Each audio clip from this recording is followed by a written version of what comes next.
Bueno, gracias. Estaba dándote las gracias por atendernos y por superar pues estas dificultades. Vamos a tener que hacerlo con más frecuencia, José Antonio, para que el sistema esté engrasado y, y no haya que pasar por estos desajustes. Pues la última vez que conversamos ya hace, ¿qué? Como año y medio, a pesar de que hemos reproducido algunos de tus entrevistas, por ejemplo, la entrevista que tuviste con nuestra querida Maru Quintero, la compartimos acá un par de veces en Más 100.7 FM. ¿Cómo estás? ¿Cómo ves el panorama? Bien, estoy completamente vacunado, veo el panorama optimista a pesar de la situación económica en muchos países, a pesar de la crisis de vacuna en muchos países, yo me siento optimista de que vamos saliendo poco a poco de esta crisis. Bueno, qué chévere. ¿Cómo se determina el punto que permite tomar decisiones para poder invitar a la población a soltar alguna de las restricciones? Es decir, cuando determinan bueno, que ya puedes utilizar la mascarilla solamente en lugares cerrados. O sea, ¿qué permite llevar a ustedes, los médicos, a los científicos que están trabajando en esto? Hay un porcentaje, hay una guía. ¿Qué es lo que los lleva a determinar que los riesgos? Bueno, aparte de que evidentemente las estadísticas de casos mortales y de casos contagiados, pero ¿qué los lleva a eso? Bueno, la data. Esencialmente la ciencia se mueve a través de los datos. Y los datos más recientes demuestran que la vacuna ha terminado siendo las vacunas, porque no es una sola, pero las tres que se están utilizando en Estados Unidos han demostrado ser mucho más eficaces de lo que se pensaba. En los estudios clínicos se hablaba de 90-95%. Mira, el porcentaje ha sido casi tan alto o más alto que lo que se esperaba. Y simultáneamente, las vacunas, ya más de 150 millones de dosis administradas, han mostrado también ser bastante seguras. Es decir, el número de personas que han desarrollado complicaciones severas, efectos adversos severos, ha sido mínimo comparado con los millones de personas vacunadas. Y los estudios ya de este primer semestre que vamos a tener ahora en julio, de cómo va evolucionando la gente vacunada, se ha demostrado pues que la gente vacunada no se enferma gravemente y no se muere de COVID. Importante entender esto. Fíjense que digo, no se muere de COVID. Una persona vacunada puede entrar a un hospital por otra razón y morir. Y no pueden decir, bueno, es que estaba vacunado y se murió. Bueno, sí, pero no se murió de COVID, se murió de otras razones. Pero es importante entender eso. El número de casos nuevos es muy importante también porque eso revela la tasa de contagio en una localidad. Y luego el número de hospitalizaciones y de muertos que refleja pues la severidad del proceso en caso de que haya una nueva variante viral que sea más letal que la que ya tenemos. Hasta ahora las vacunas han mostrado ser tan efectivas en las nuevas variantes como en la original procedente de China del año pasado. José Antonio, yo quisiera que con toda la paciencia del mundo, tú vuelvas a repetir el por qué esta vacuna que se había dicho inicialmente, bueno, que la vamos a tener dentro de año y medio, dentro de 2 años, y pasaron 5 o 6 meses y apareció la vacuna. Entonces los enemigos de la vacuna, entre otras cosas, han utilizado ese periodo breve de producir, de obtener ya la vacuna en el mercado, como una excusa para generar suspicacia, para generar esa reticencia de algunas personas. Yo lo sé porque te he escuchado un par de veces, pero quisiera que nuevamente la audiencia nuestra y aquellos que no lo saben entiendan el por qué en esta oportunidad esta vacuna se produjo con cierta rapidez. Sí, con cierta rapidez, no, con mucha rapidez. Y la razón es la siguiente. Primero, las vacunas tienden a no desarrollarse en medio de una pandemia, porque faltan recursos, porque no es tan fácil y porque sencillamente no es el ambiente normal en que se desarrollan las nuevas medicinas y las vacunas en particular. Entonces eso es importante entenderlo. Y el proceso de una vacunación es largo porque requiere una serie de pruebas que se realizan una después de otra. En otras palabras, se pasa por una prueba, se toman los resultados, se presenta la data a las autoridades, se viene con la segunda prueba y así se va en forma secuencial, en forma seriada. Paso 1, paso 2, paso 3, así. Ese proceso normalmente puede tomar 5 a 10 años, o sea, un proceso lento, asumiendo que todo vaya correctamente. Estas vacunas se desarrollaron rápidamente, pero el proceso básico de las tecnologías que se usaron, en particular la de Moderna, que es mRNA, y la de Pfizer, que es mRNA, pero de diferentes formas de procesamiento, venían desde el 2003 siendo desarrolladas. O sea que eso no fue algo que inventaron en febrero del año pasado, sino que la tecnología, los fundamentos de cómo desarrollar esa vacuna ya se conocían desde hace más de una década y media. Eso es importante entenderlo. Lo segundo es que inmediatamente que el virus se identificó, ahora tenemos los recursos que muchos años antes no teníamos para identificar el genoma del virus e inmediatamente cortar el pedacito que pensamos puede desatar la respuesta inmunológica e insertarla dentro del vehículo de vacuna que ya teníamos conocido desde antes.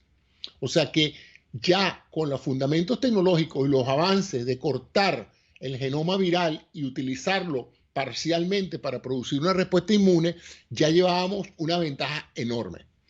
Tercero, los procesos con la inyección de capital de los grandes países más desarrollados que metieron billones de dólares en comprar vacunas que no se habían hecho y no se sabía si iban a funcionar.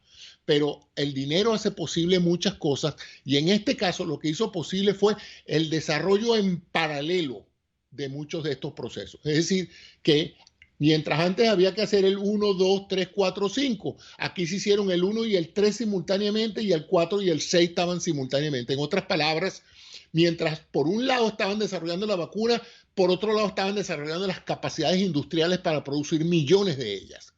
Todo esto aconteció en un año en que ha habido una extraordinaria colaboración mundial científica.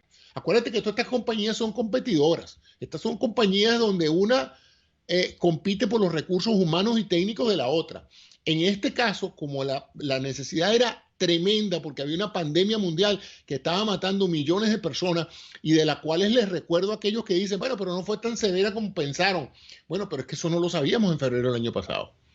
O sea, hay que ser cautelosos. Cuando dijimos originalmente las vacunas pueden tomar 2 o 3 años, no lo dijimos por tratar de alarmar a la gente, sino por darle una expectativa razonable ante la eventualidad de que no estuviera lista dentro de un año.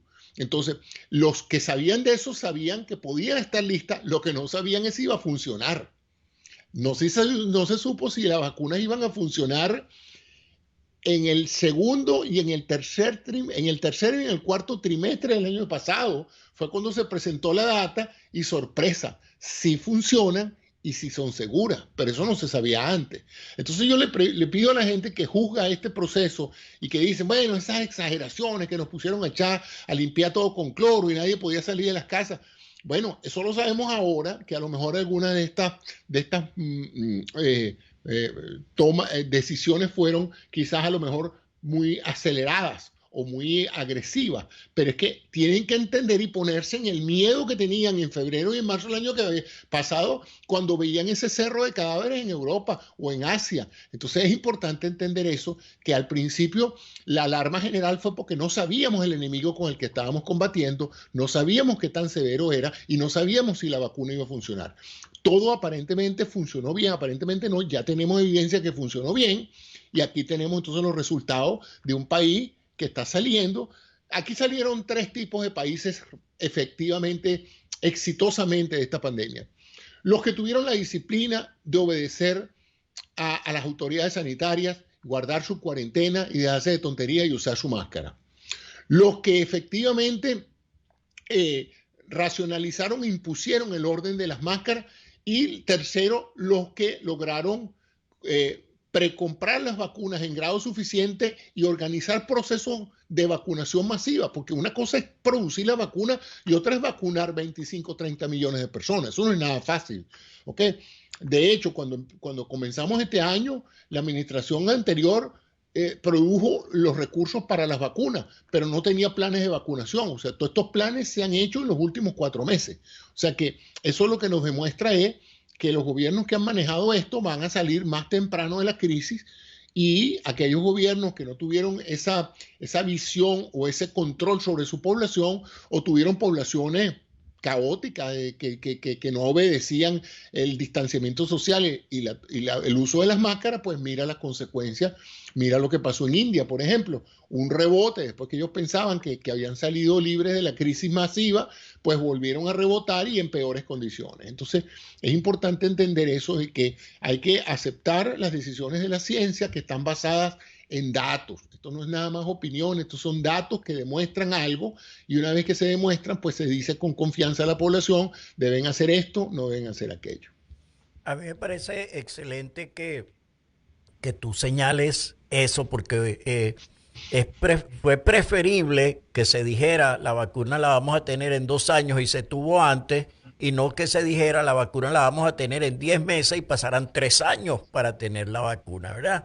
Y después, por otro lado, también, bueno, yo he hecho, digamos, una especie de parodia con el tema de la base, ese fundamento que se desarrolló desde el 2003, que yo digo, mira, háganse la cuenta de que aquí hay un chef, y este chef prepara una salsa base y la tiene allí. Él no sabe qué le van a pedir en el restaurante en la noche o el fin de semana, y entonces viene uno y le pide langosta, tal cosa. Bueno, él agarra esa base y le agrega un poco de marinara y qué sé yo, y va para la langosta. Pero a lo mejor le piden unos espagueti carbonara y agarra también esa base, y entonces le echa queso y qué sé yo, y prepara su salsa para la carbonara, pues.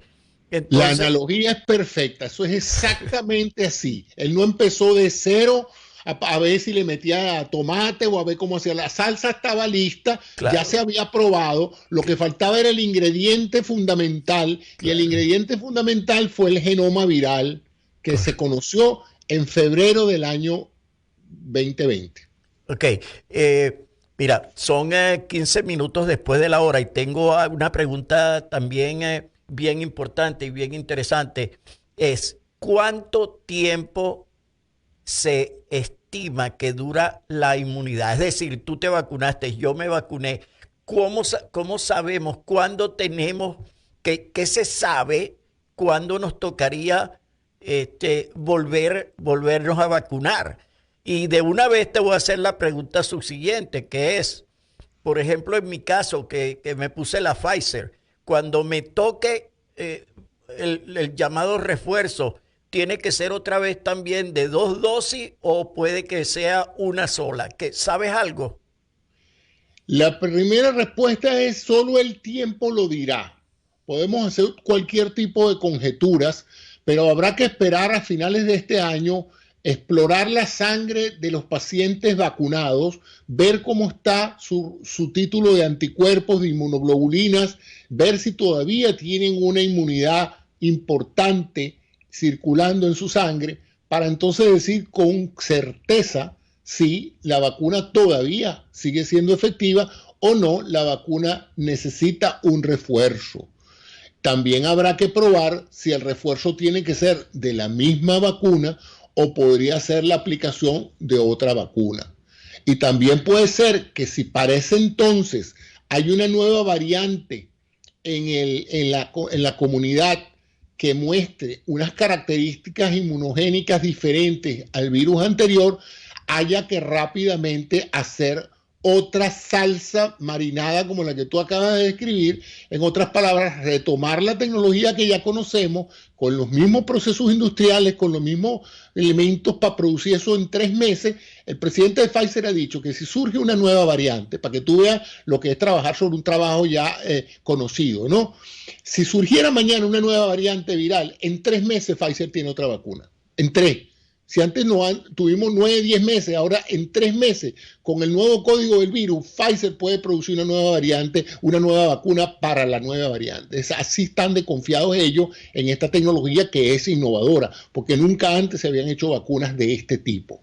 Entonces, yo por eso me muestro optimista, porque pienso que esto es como en béisbol cuando tú le coges el golpe al pitcher, pues le bateas, pues ya, claro. Ya has estado antes del lanzamiento, ya sí. Tú conoces por dónde viene la curva, entonces ya le puedes medir y darle un buen batazo, ¿no? Ahora, antes no conocíamos el pitcher, que el pitcher es el virus, no sabíamos cómo batearle. Claro.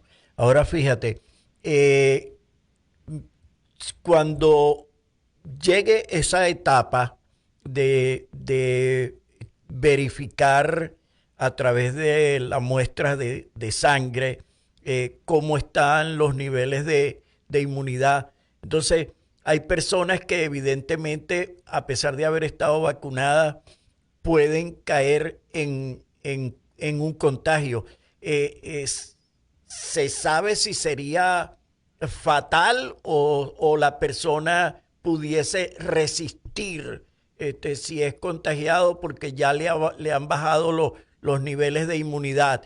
¿O es prudente hasta que no transcurra el tiempo razonable seguir teniendo un poco de prudencia con la máscara, con el distanciamiento, con el hand sanitizer, o cuando la persona alcance los, qué sé yo, 8 meses de haber sido vacunado, tener un poco de prudencia, porque yo pienso que no soy como tú, médico o científico, pero pienso que lo que faltaría en este proceso de vacunación es llegar a ese ciclo de determinar cada cuánto tiempo te debes aplicar el refuerzo. Y entonces, claro, sería también, así como se creó la vacuna por primera vez, también va a llegar el momento de que viene el refuerzo por primera vez.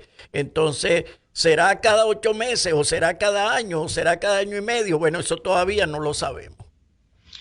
Recuerda una cosa, esto es un proceso masivo, son 200 millones de personas, ahí hay de todo. Ahí hay gente de 90 años, gente de 19 años, hay gente sana, hay gente enferma, hay gente diabética, hay gente reumática, hay gente asmática. En otras palabras, la vacuna es la misma, pero la respuesta a la vacuna es variable, depende de la capacidad inmunológica del paciente.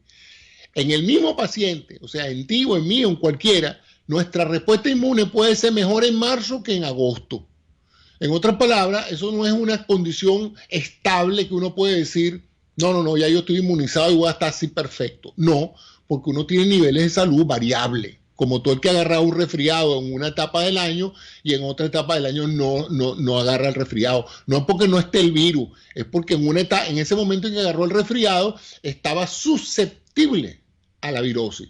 Cuando en otro mes ya no estaba igual y el virus estaba en el aire, pero él no lo enfermó. Y igual pasa con esto. Entonces, generalizar y decir que una persona vacunada no le va a pasar esto, sería como asumir que una persona de 90 años tiene el mismo nivel de salud de una persona de 60 o de una de 20. Y no es así. Entonces, eso es importante entenderlo.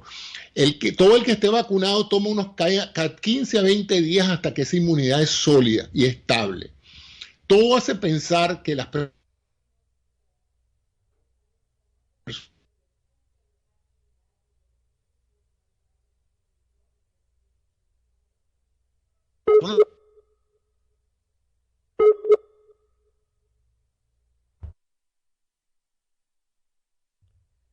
perdimos la conexión. ¿Nos escuchas, José? ¿Nos escuchas?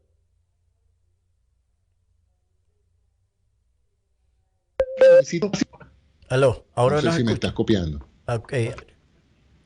Ahora sí. ¿Me escucha ahora? Ahora volvió. Ya como que sí te veo.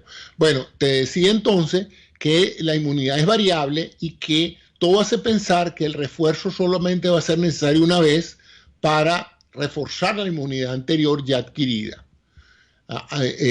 Donde podrás necesitar una doble dosis será en aquellos casos en que tú sea un nuevo virus y haya que revacunar a la población para el nuevo virus. Y cuando dices una doble dosis, ¿te refieres como el caso de ahora de Pfizer o de Moderna o como, digamos, doble dosis de que tendrías que hacerlo a los 8 meses y después 8 meses otra vez? O sea, es que también ahí entra otro factor. ¿Cuál es la prevalencia del virus en la comunidad?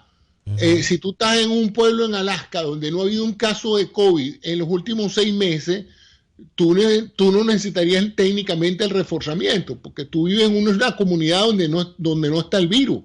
Okay. Por la misma razón que ya dejó la gente de vacunarse contra el polio. ¿Por qué? Porque ya no hay polio. Entonces, hace muchos años que muchas vacunas no se utilizan. La vacuna de la viruela no se utiliza. ¿Me entiendes? ¿Por qué? Porque no hay viruela ya en el mundo. Entonces, por cierto, sí, la vacuna del polio todavía se utiliza, pero me refiero a que ya no hay riesgo. Desde hace años no se notifica un caso nuevo de polio. O sea que el riesgo de no vacunarse no es tan alto como en la época en que el polio era una enfermedad importante. Sí, ahora fíjate, hay una cuestión que es bien importante. ¿Por qué Pfizer y Moderna tienen doble dosis? Sí, que te aplicas la primera dosis y después a los 28 días o 30 días la segunda dosis. ¿Y por qué la de Johnson & Johnson es uno solo? Por la tecnología que se utiliza, por cierto, la de Oxford AstraZeneca, que no la hay en los Estados Unidos, pero sí se está usando a nivel mundial y en Europa es de doble dosis también. Depende de la tecnología. Moderna y Pfizer usan la tecnología del RNA mensajero. Eso es una forma de hacer vacuna. La de Johnson & Johnson usa una que es de DNA. El código genético es totalmente diferente y ellos establecieron por sus pruebas de laboratorio que solo se necesitaba una sola dosis. En el caso de Moderna y de Pfizer, ellos en las pruebas de laboratorio se dieron cuenta de que con una segunda dosis se alcanzaba una mayor capacidad inmune y por eso recomiendan la doble dosis. La persona que solamente se pone una dosis le funciona, tiene una cierta inmunidad, pero no tanto como si tuviera las dos dosis. Ahora la pregunta obligada es, ¿qué pasó con ese caso? Creo que entiendo que fue en Europa. No me acuerdo exactamente el sitio donde aparecieron estas 6 mujeres con una situación, una sintomatología, luego de haberse inyectado la vacuna de Johnson & Johnson, que produjo pues una suspensión, de hecho, también acá en los Estados Unidos, y que creo que se está manejando bastante bien porque nosotros en Casa de Venezuela, en conjunto con la First Baptist Church, hicimos una jornada este fin de semana y bueno, apareció pero muchísima gente que rebasó las expectativas nuestras de personas que se querían vacunar y muchísima gente, pero bastante, pedía porque teníamos las 3 y entonces al usuario le decíamos cuál quieres y sorprendentemente pues parece que el miedo a la de Johnson desapareció porque muchísima gente estaba pidiendo que quería vacunarse con la de Johnson.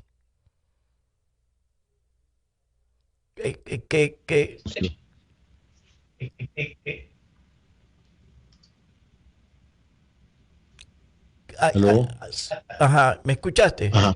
Sí, volví a escucharte. Es que se interrumpió un poquito. Sí. Mira, el protocolo de administración de vacunas incluye un proceso automático que cuando se producen lo que se llama efectos adversos severos, y en este caso fueron en poco tiempo 6 mujeres que tuvieron casos de trombosis, de senos venosos cerebrales. Eso obligó de inmediato a la paralización del proceso de vacunación hasta que se averiguara si las vacunas fueron las causantes de esto. Y al principio, pues, se dio un compás de espera de una semana o 2, creo que fueron, para establecer esto y luego se liberó el uso de la vacuna de nuevo bajo la premisa de que los beneficios de la vacuna superaban muchísimo el riesgo de trombosis en la población general, que por cierto era escasa, era mucho menos de una persona en 1 millón de personas. Y sin embargo, aún así, asumiendo ese riesgo, fíjate, la vacuna de Johnson Johnson se está administrando a nivel nacional masivamente y no ha habido, hasta donde yo sé, nuevos casos de mujeres o de personas afectadas por este problema. O sea que si el problema era la vacuna, ciertamente la población no se está comportando con nuevos casos, ¿no? Porque si no ya hubiéramos de nuevo paralizado la administración de la vacuna de Johnson Johnson. Así que hoy por hoy la vacuna se considera la única vacuna de una dosis aquí en los Estados Unidos segura de administrar y con una efectividad tan alta como las otras dos. Eso es importante entonces hacerlo. Por otro lado, te decía lo de la data y lo de anticuerpos y todo, pero quizás una de las más importantes formas de saber si necesitaras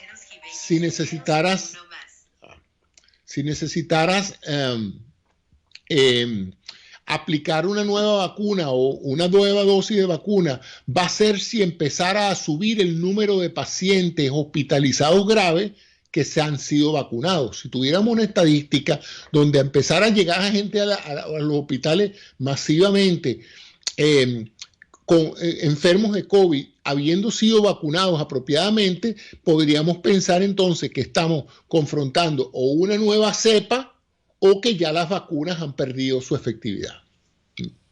Okay. Mira, José Antonio, tenemos que hacer una breve pausa, ¿no? Pero al regreso quiero que nos expliques un poco, por ejemplo, sobre cómo se maneja, por lo menos en el caso de los Estados Unidos, y si conoces de algún otro país, esa jerarquización que hay a nivel de las autoridades sanitarias, vamos a llamarlas de esta manera, o de salud. Sir, ¿cuánto pesa la palabra del CDC? ¿Cuánto pesa la palabra de el instituto que dirige el doctor Fauci? ¿Cuánto pesa la opinión del gobernador de un estado que de repente toma una decisión? Ya aquí no se tiene que vacunar más nadie, o aquí ya hay que abrir todos los negocios. O sea, explicar un poco a la audiencia. Vamos a la pausa y al regreso nos gustaría conversar un poquito sobre esto. Bueno, estamos de vuelta, estamos de regreso compartiendo en la tarde de hoy con el doctor José Antonio Cisneros. Él es médico científico de origen venezolano, por cierto, con muchos años de carrera acá en los Estados Unidos, y le habíamos dejado una inquietud al aire en torno a esa jerarquización y esa situación que a veces se ha presentado, aunque entiendo que esto se producía más por la personalidad del presidente anterior, y creo que pues ahora como que ha habido un poco más de respeto en esta administración, de dejar que los científicos pues sean los que dirijan esto. José Antonio, el micrófono es tuyo de vuelta. Sí, el CDC y el FDA son entidades gubernamentales que velan por la salud de la población desde el punto de vista de salud pública y de la administración de alimentos y dispositivos médicos, equipos médicos.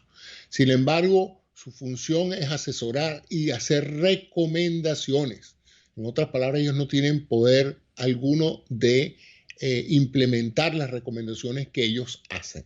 Ellos recomiendan al Ejecutivo y entonces el Ejecutivo es el que decide implementar las recomendaciones del CDC o no hacerlo. Es enteramente responsabilidad del Poder Ejecutivo, el presidente a nivel federal. Pero como vivimos en una federación de Estados Unidos, pues cada estado también tiene su autonomía de implementar o no las recomendaciones federales o las directivas federales o incluso las recomendaciones del CDC. De hecho, vimos aquí muchos estados que nunca implementaron el mandato para el uso de las máscaras, ni tampoco cerraron sitios públicos y sitios comerciales, etcétera. O sea que aquí gozan de gran autonomía las autoridades a todo nivel, porque incluso dentro del mismo estado, un consejo municipal, o sea, alcalde.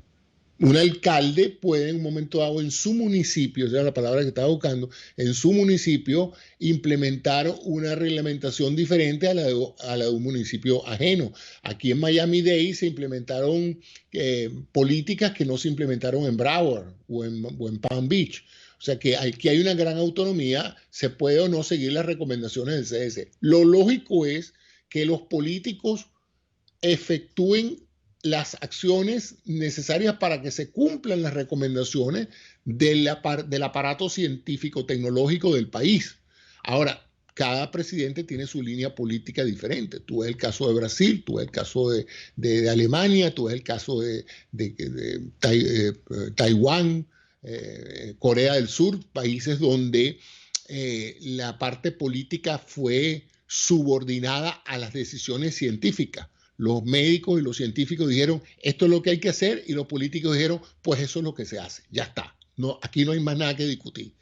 Y hay países donde entraron en disputa el aparato de conocimiento científico médico del Estado y las políticas de los individuos a cargo de ejecutarlas. Pues.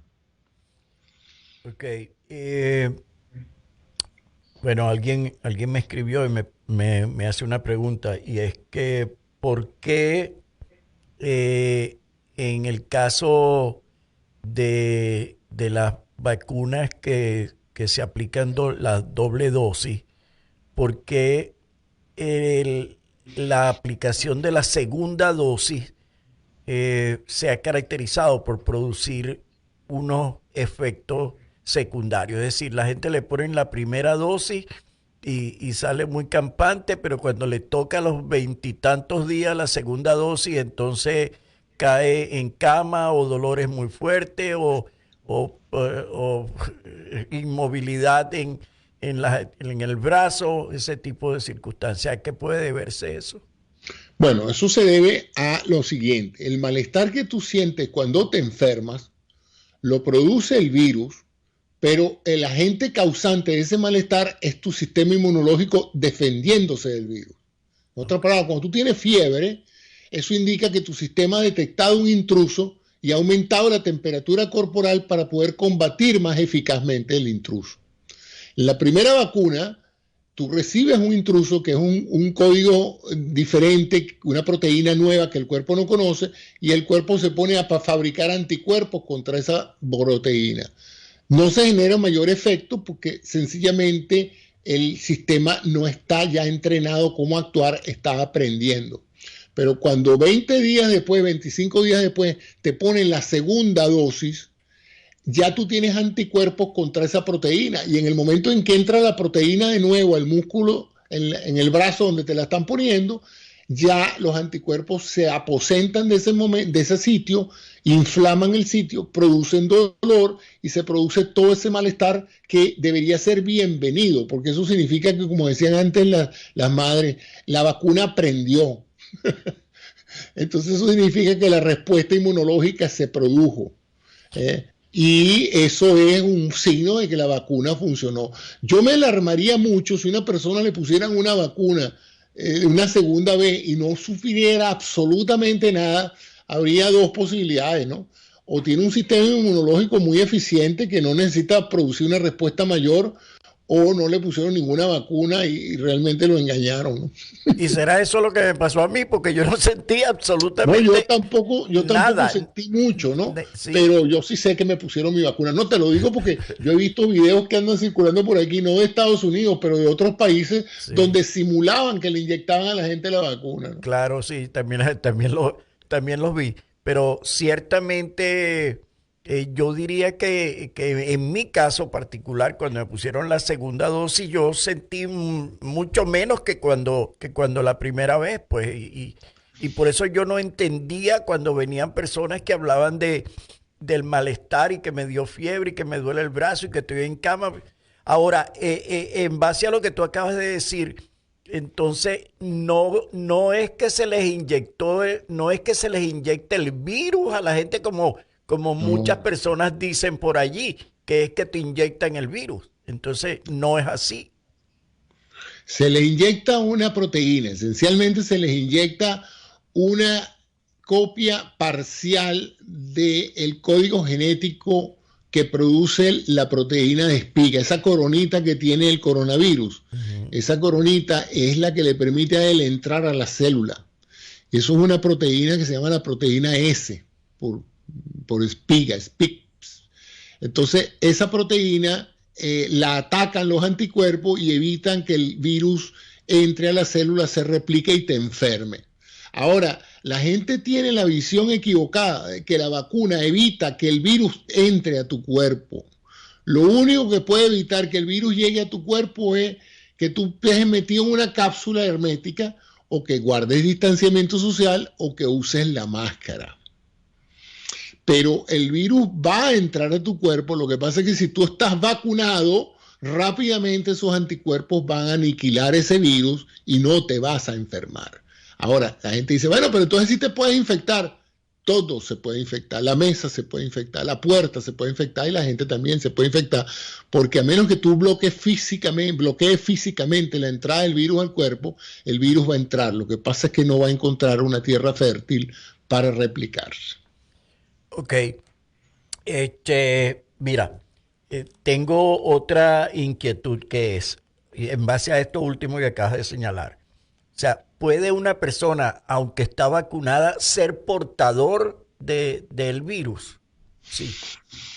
En Sí, teoría sí. yo no me contagio, yo no me contamino, pero yo lo puedo cargar, no sé, pues en las manos, en la ropa. Eh, Mira, el asunto es que tiene que ver con la probabilidad de que haya lo que se llama una carga viral efectiva.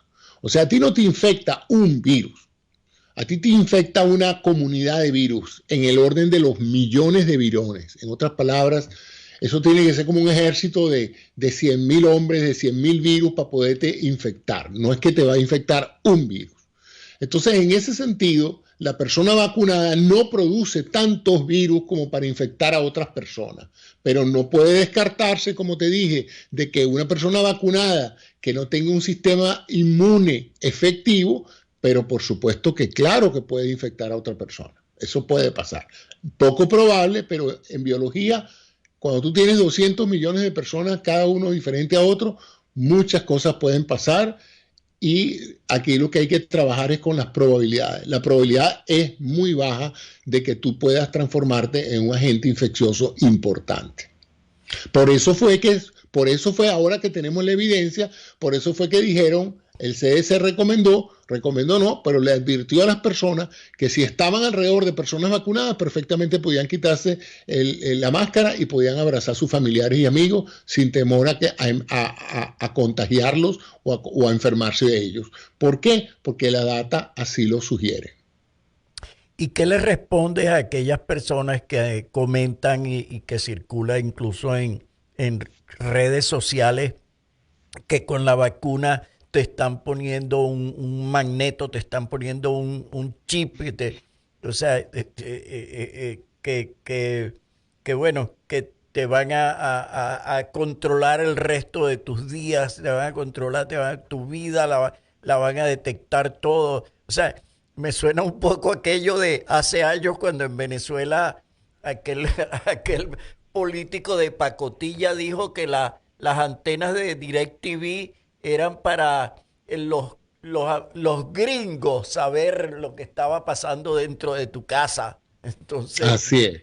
Mira, lo que yo he llegado a aceptar es que en toda población hay un grupo de individuos que son más crédulos que el resto, que creen casi cualquier cosa, que no tienen pensamiento crítico en el sentido de pensar realmente si lo que les están diciendo tiene sentido o no tiene sentido, sino que simplemente lo aceptan como una verdad. Por eso es que hay tanto fraude, porque hay veces que tú vienes y le dices a alguien una historia increíblemente absurda y la gente lo cree. Yo creo que eso es algo, no sé, genético en algunas personas, la tendencia a creer lo que les dicen. Y lamentablemente en esta crisis, a través de los nuevos sistemas de comunicaciones y las redes sociales, ahora se ha hecho más evidente lo que ha debido haber sido un proceso de siempre, ¿no? En antaño también había esa posibilidad de que se corrieran las famosas bolas aquellas que uno decía, se corrió la bola de que tal persona le había pasado tal cosa y todo el mundo lo repetía sin verificar el dato. Lo que pasa es que ahora con esta tecnología de internet, redes sociales, etcétera, pues es mucho más rápido la dispersión de esas historias fantásticas, pero lo sorprendente es eso, que gente que uno consideraría que tienen, como decían antes, 4 dedos de frente y piensan por sí mismos, no las cuestionen, pues, sino que las crean y entonces no creo que ni siquiera es falta de información. En una primera etapa del año pasado yo pensé, y por eso me senté un poco a ocuparme de la divulgación científica de esto, porque yo dije, en la medida en que yo aclaro más estas cosas, y no solo yo, millones de médicos a nivel mundial se lanzaron a las redes sociales a explicar a la gente lo que estaba pasando y por qué estaba pasando y qué es una vacuna y qué es un virus y qué es el coronavirus. Y pensamos que todo este volumen de información iba a aclarar el panorama, iba a disminuir sustancialmente el número de gente creyendo mitos. Pero no ha pasado así y a mí me ha pasado con familiares y amigos a quien les explico y les vuelvo a explicar y les doy los datos, etcétera, y cada quien cree en lo que quiere creer. Entonces, mira, hay que aceptar que la variabilidad humana existe y que no todo el mundo piensa como uno y dentro de un régimen de libertades, ellos tienen libertad de pensar y de hacer lo que quieran. Y por eso ahorita se estima que hay casi un 20, un 30% de la población que no se va a vacunar, tan sencillo como eso. Y además que están creyendo versiones que los hombres se van a volver estériles, las mujeres le van a salir pelos. Los cuentos son innumerables y hay de todo. O sea, y eso ha sido la historia de la humanidad. Acuérdate que el ser humano vive entre el mito y la realidad, ¿no? Y cuando la realidad no la entiende, inventa un mito que lo explique, pues.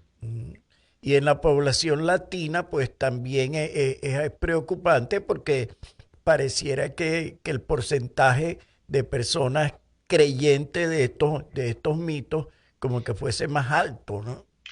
Lo que pasa es que los latinos, especialmente los latinoamericanos, hemos sido tan engañados por los gobiernos que ya desconfiamos. El gobierno nos reza un Padre Nuestro y nosotros dudamos de que ese sea el Padre Nuestro de la verdad, ¿no? Entonces, con ese legado de desconfianza que hay hacia los gobiernos y hacia las figuras de autoridad, tú tienes que entender la reticencia de muchas personas latinoamericanas de no creer la versión oficial de los hechos, ¿no? Eso por una parte. Y por otro lado está que los latinos somos muy comunicacionales. A un americano le llega un mensaje y se lo manda a uno que otro familiar y ya está. A nosotros nos llega un mensaje fantástico y se lo mandamos a medio mundo, hasta gente que no conocemos, ¿no? Sí. Entonces de ahí la famosa ¿cómo que se llama? El radiolengua, ¿cómo se llama? Radio Bemba. Radio Bemba, pues, o sea, a ti te llega una noticia y tú sientes, si eres latinoamericano, la necesidad compulsiva de avisárselo a todo el mundo. Sí. Un chisme corre en Latinoamérica, pero a la velocidad de la luz, ¿no? En cambio, en otras culturas, un chisme muere con el destinatario, ¿no? Sí. Ya nos estamos acercando al final, José Antonio, pero hay un par de cosas todavía por allí. Una es que, ¿qué sabes y qué puedes decir de la versión de una vacuna oral, de que la aplicación de este tipo de vacuna? No sé si entiendo que el polio hubo una etapa que era inyectada y después una etapa que fue oral, ¿no? Mira, la vía de administración se está evaluando, es posible, también se habla no de una vía oral, sino de una vía de aerosol nasal, que tú te metas un spray en la nariz y ese spray pues de una u otra manera transforme tu mucosa respiratoria en el equivalente a lo que es el brazo con la inyección. Si nosotros lográramos de alguna u otra manera que esa proteína llegara allí y el cuerpo respondiera a eso, mira, no está fuera de la factibilidad del hecho de vacunas orales o nasales. Porque de hecho eso sería de gran ayuda para una cantidad de países, por ejemplo, porque ahora mismo hay la difícil situación, por ejemplo, del traslado de la vacuna, ¿no? Porque esto debe movilizarse a través de muy bajas Ah, temperaturas, muy bajas temperaturas, ese tipo de circunstancias que entonces tú encuentras cuadros como nuestra patria de origen, Venezuela, donde hay gente que siente la necesidad imperativa de vacunarse y bueno, y tú tienes acceso a la vacuna acá, pero no se la puedes enviar porque el protocolo de traslado de esto, pues, es imposible, ¿no? Y que quizás al tener una vacuna, una versión oral, a lo mejor pudiese ser otro cantar. sí, de hecho, bueno, también la vacuna china no necesita más que una refrigeración en cualquier nevera. Son las vacunas estas de Oxford, AstraZeneca, tampoco necesitan muy bajas temperaturas. Solo la de Moderna y la de Pfizer requieren muy bajas temperaturas.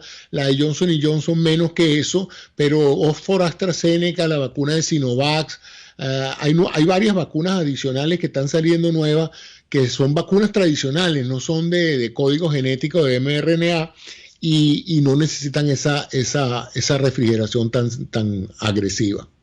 Ahora, ¿y qué puedes decir en torno digamos, a la reticencia que hay por parte de mucha gente en torno a estas otras vacunas?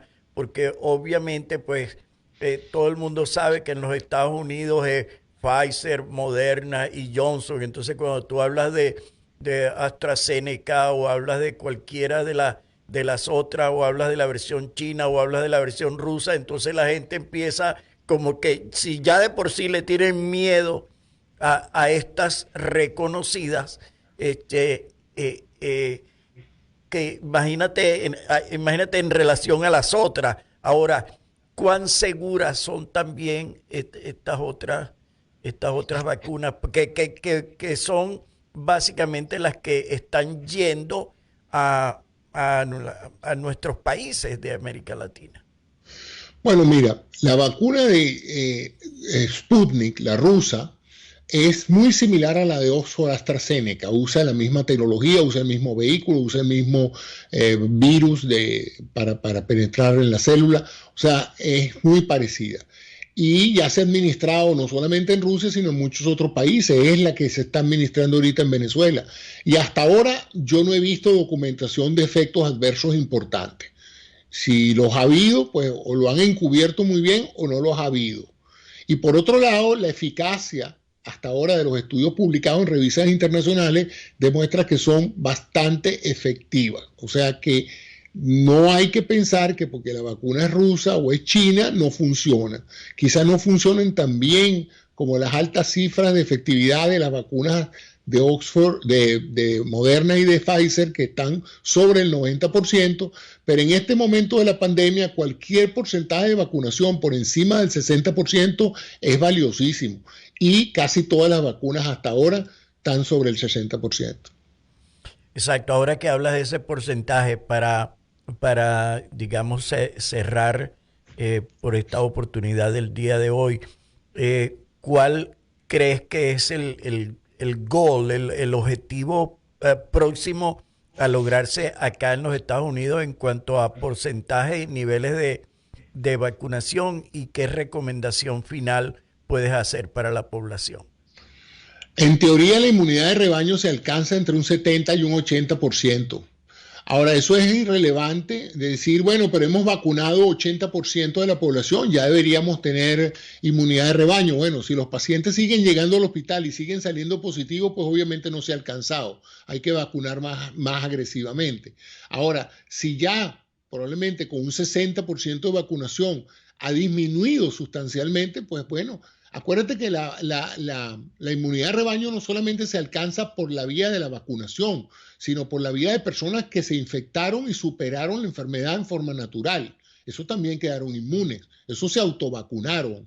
O sea que no todo, el éxito de una inmunidad de rebaño no necesariamente consiste en que el 100% de la gente esté vacunada. Eso daría una gran certidumbre de protección, porque no sabemos en realidad cuántos se han infectado, pero de todos modos, a lo mejor con 60, 70, 80%, sobre todo en la población mayor de 40 años, 50 años, que ha sido hasta ahora la más vulnerable, ya logremos tener las cifras efectivas de menor número de casos.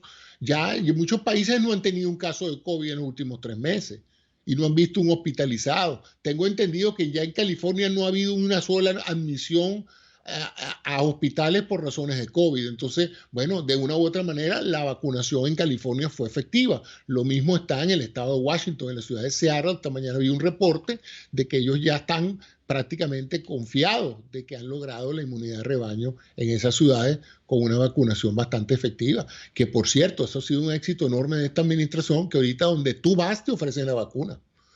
Es más, hay un chiste que me echaron hoy que cada vez que tú llegas a un sitio, sea un bar o sea lo que sea, te dicen, ¿do you want a shot?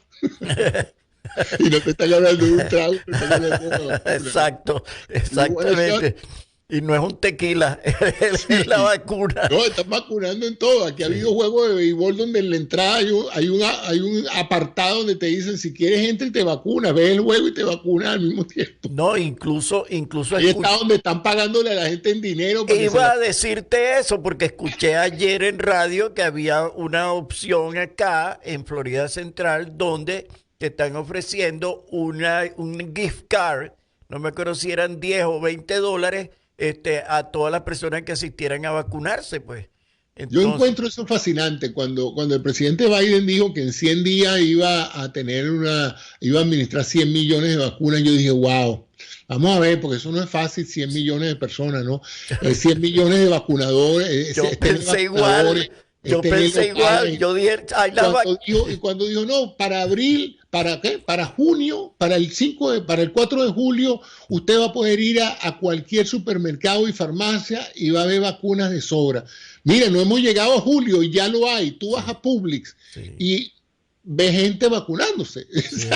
Y a la farmacia, de CVS, bueno, todo va, la vacuna está en todas partes. Sí, a nosotros fíjate que nos dieron un cupo de 1,000 vacunas para este pasado fin de semana y realmente pues prácticamente que se agotaron, la gente se abarrotó. Yo digo, bueno, pero ¿de dónde salió tanta gente? Y yo pensando, no, aquí se van a utilizar 100, 150 vacunas, pues no, desde el primer momento, desde las 10 de la mañana. Ahora, José Antonio, tú como yo somos defensores y crédulos en la vacuna y en el trabajo que ustedes, los científicos, han estado desarrollando.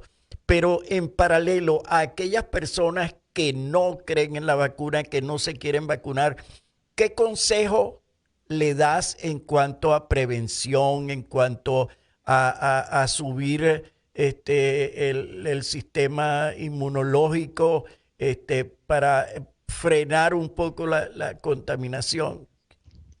Tú no puedes subir el sistema inmunológico, eso no está bajo tu control voluntario. Tú lo que puedes evitar es que baje.